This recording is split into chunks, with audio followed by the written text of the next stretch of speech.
اسی طرح صورت یوسف علیہ السلام میں بھی یہ دونوں لفظ جو ہیں اللہ نے قرآن میں ذکر کیے ہیں کہ جب امرأۃ العزیز کو پتہ چلا کہ مصر کے اندر بڑے بڑے گھرانے اور بڑی بڑی خواتین جو ہیں وہ اب میرے بارے میں باتیں کر رہی ہیں کہ یہ دیکھو کیسی عورت ہے امرأۃ العزیز کہ اپنے ایک غلام کو بھی قابو نہیں کر سکی، یہ کیسی ہے، اس کا خریدا ہوا غلام ہے وہ، یہ اس کو بھی قابو نہیں کر سکی۔ اگر اس کے بجائے ہم ہوتے نا پھر دیکھتے کہ ہمارے مکر سے یوسف کیسے بچتا ہے۔ تو قرآن کہتا ہے کہ فلما سمعت بمکرہن، کہ جب امرأۃ العزیز نے سنا ان کے مکر کے بارے میں، اس نے ایک پروگرام بنا لیا، ایک دعوت کا پروگرام دیا، سب کو بلا لیا، سب کو جمع کیا، کیونکہ آخر ایک بادشاہ مصر کی بیوی تھی، عزیز کی بیوی تھی، اور اس پر گھر گھر میں باتیں ہو رہی تھی کہ غلام کو قابو نہیں کر سکی۔ اس نے انتظام کیا، جب وہ عورتیں ساری بیٹھ گئیں اور چھریاں وریاں پکڑ لیں اور فروٹ میں مشغول تھیں، قالت اخرج علیہن، اب بیوی نے، عزیز کی بیوی نے جا کے یوسف علیہ السلام کو دوسرے کمرے میں بٹھایا ہوا تھا، اس سے کہا کہ اب آئیں، اب آئے رہے، اب غلام ہے، انکار تو نہیں کر سکتے نا۔ قالت اخرج علیہن، آؤ ان کے ساتھ تم بھی ملو۔ فلما رأینہ اکبرنہ وقطعن ایدیہن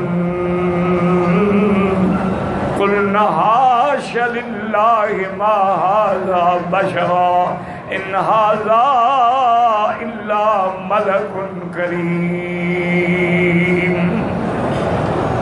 جب ان کی نظر پڑی، اللہ اکبر، دماغ پہ یوسف کا حسن، جمال، اب نتیجہ یہ نکلا کہ اپنے ہاتھوں کی انگلیاں کاٹ ڈالیں، اور حضرت یوسف کھڑے ہیں، پہاڑ بن کے کھڑے ہیں، نظر نہیں اٹھاتے۔ تو اب سب نے مل کے کہا کہ ما ھذا بشرا، یہ انسان نہیں ہے، ان ھذا الا ملک کریم، یہ تو کوئی شان والا فرشتہ ہے، یہ انسان نہیں ہے۔ تو بی بی بول پڑی، قالت فذالکن الذی لمتننی فیہ، اور نے کہا زنانے میں سے یہ ہے جس کے بارے میں تم مجھے بدنام کر رہی ہو، اب تمہیں کیا ہو گیا ہے؟ کہاں گئے وہ تمہارے ناز انداز اور اشارے؟ میں نے اس کو حکم دیا تھا، میری بات اس نے نہیں مانی، لیکن اگر اس نے میری بات نہ مانی نا میں اس کو جیل میں ڈال دوں گی ہمیشہ کے لیے۔ بڑا لمبا واقعہ ہے بہرحال، کہ اب جب یوسف علیہ السلام کو رہائی کا پروانہ ملا کہ جی آپ آرڈر ہو گیا ہے چلیں، قال ما بال النسوة اللاتي قطعن أيديهن إن ربي بكيدهن عليم۔ انہوں نے کہا میں جیل سے باہر نہیں جاتا ہوں، سب سے پہلے تحقیق کرو جن عورتوں نے میرے اوپر الزام لگایا تھا اور مکر کیا تھا، بکیدہن، ان کے جو مکر تھا اللہ جانتا ہے، ان ربی بکیدہن علیم۔ تو آپ نے مکر کیسے کہا؟ اگر جمال دے کے ہاتھ کاٹ بیٹھی، اس میں کون سے مکر ہے؟ تو اصل وجہ یہ ہے کہ انہوں نے جو ہاتھ کاٹے تھے نا، یہ ہاتھ کاٹنا مکر تھا۔ جیسے آج کل بھی ماشاءاللہ عاشق اپنی معشوقہ کو خون نکال کے خط لکھتے ہیں نا کہ میں تمہیں خون سے خط لکھ رہا ہوں، انہوں نے بھی انگلیاں کاٹی کہ یوسف اگر آپ نے نظر نہ کی نا ہم بالکل خودکشی کر لیں گے، دیکھو ہم نے ہاتھ کاٹ ڈالے، یہ مکر تھا۔